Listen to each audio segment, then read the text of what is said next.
디그니티 인물 드로잉 마지막 시간 수업 시작하도록 하겠습니다.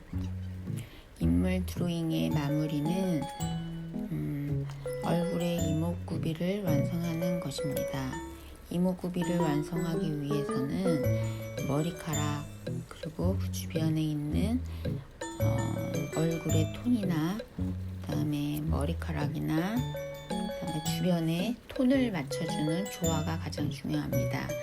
얼굴의 톤은 한 듯 안 한 듯 거의 손을 안 댄 듯 얼굴에 때가 살짝 묻은 것처럼 하는 것, 톤을 약하게 해주는 게 인물 드로잉의 특징이지만, 머리카락은 진행을 하면서 처음부터 아주 진하게 들어가는 것도 하나의 방법이기도 합니다.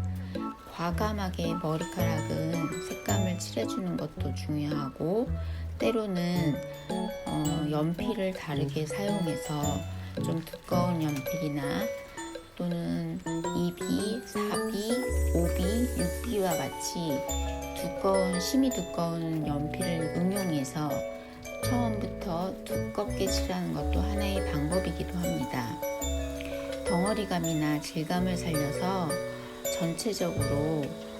대체적으로는 앞머리 쪽으로 집중할 수 있도록 합니다.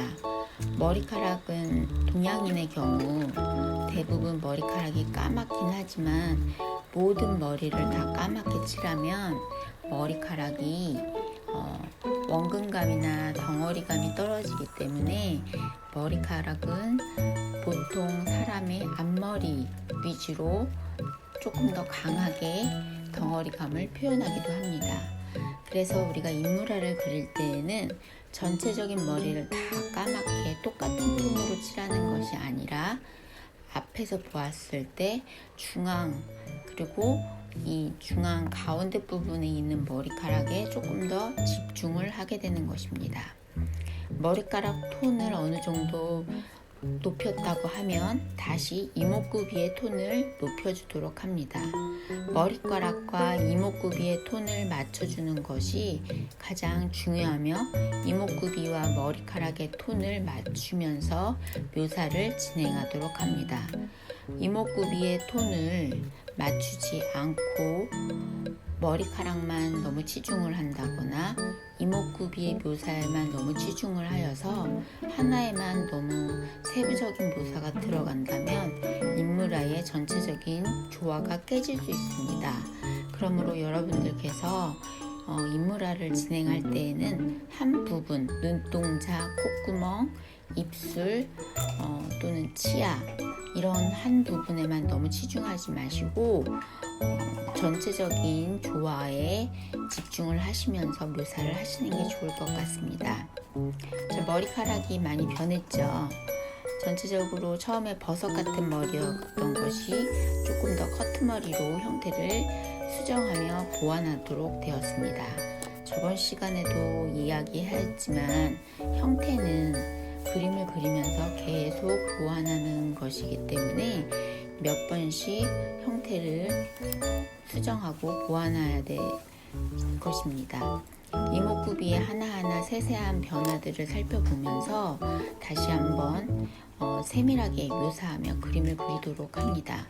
물론 눈이나 코나 입에 세세한 변화들을 찾아서 그리는 것도 중요하지만, 너무 세세한 부분을 찾다가 전체적인 균형을 깨트릴 수 있기 때문에 눈에 하나의 묘사를 찾았다면 이번엔 다른 부분에 그와 균형이 맞는 또 묘사를 해주고, 머리카락 부분에도 그와 비슷한 균형의 묘사를 같이 찾아서 들어가면서 톤을 맞춰줍니다.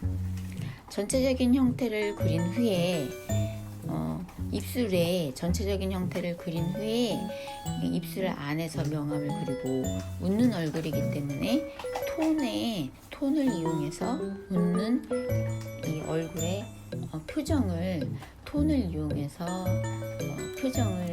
근육의 움직임을 아주 살짝 지우개를 활용해서 톤의 변화를 살피도록 합니다.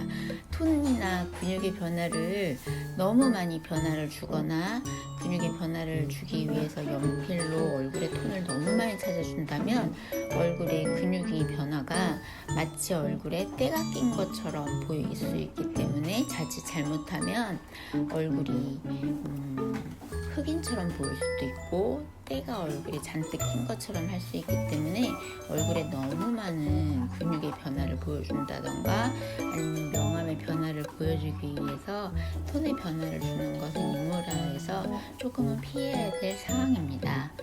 자, 그래서 얼굴에 톤을 너무 많이 넣지 않았기 때문에 대신에 머리카락에 톤을 조금만 넣어줘도 얼굴이 금방 얼굴이 톤의 변화가 쉽게 알 수 있을 것이기 때문에 머리카락은 살짝만 해도 변화가 쉽게 일어날 수 있습니다.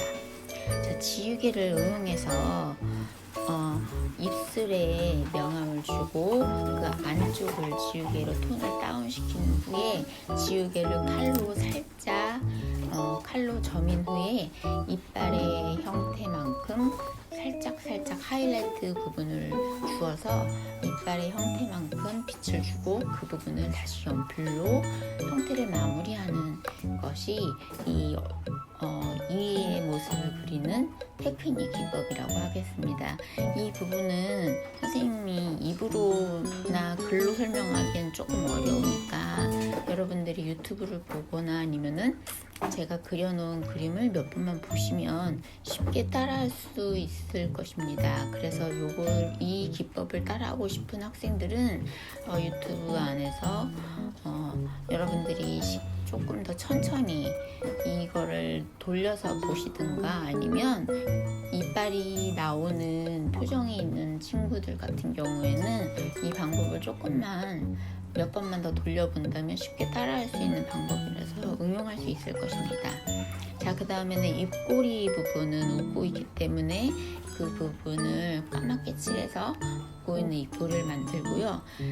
그리고 그림을 그리다 보면은 사실 그림의 형태가 마음에 들지 않거나 자꾸 손을 대면 될수록 형태가 조금 왜곡된다거나 그림이 점점 형태가 더 이상해진다는 걸 느낄 때가 있어요. 그럴 때는 과감하게 지우개로 지우고 다시 한번 형태를 재정리해 보는 것도 나쁘지 않은 방법이기도 합니다. 아니면은 그림을 그리면서 형태가 맞지 않으면 얼굴 전체를 다 지우고 다시 그리는 건 좋지 않은 방법이지만 부분적으로 균형이 맞지 않는다거나 중간에 어떤 부분이 마음에 들지 않았을 때 입의 형태를 전체를 다 지우고 다시 한번 그려보는 것도 하나의 방법이기도 합니다.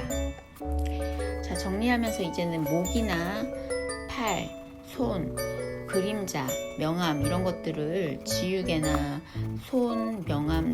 손의 질감이나 또는 연필의 질감을 이용해서 이제 마무리하는 시간이 다가오고 있습니다. 그래서 여러분들이 좋은 지우개 활용법이라든가 또는 손에 있는 지문을 이용해서 지우개를 이제 뭉개져 가지고 그 부분을 그려보는 것도 괜찮고, 휴지나 또는 여러분들이 손을 이용해서 연필로 손을 그린 다음에 그 부분을 살살살 손으로 문질러 가지고 연필선을 약간 뭉갠 다음에 그 위에다가 선을 다시 그려주는 것도 하나의 방법이기도 합니다. 자, 이제 톤을 다시 정리하고 팔 같은 부분이나 손가락, 지금 선생님이 손으로 문지르는 거 보셨죠? 그런 것처럼 여러 가지 방법을 응용해서 얼굴이 이외에 나머지 옷이나 매무새, 그 다음에 형태 같은 것들, 별로 중요하지 않은 부분은 조금 더 약하게, 왜냐면 얼굴보다 약하니까 그 부분은 그렇게 그려주도록 하겠습니다. 실제로 해보니까 그렇게 쉽지는 않지만 그렇다고 또 어렵지도 않겠죠. 자, 그래도 마지막까지 열심히 파이팅 해주세요. 힘내세요.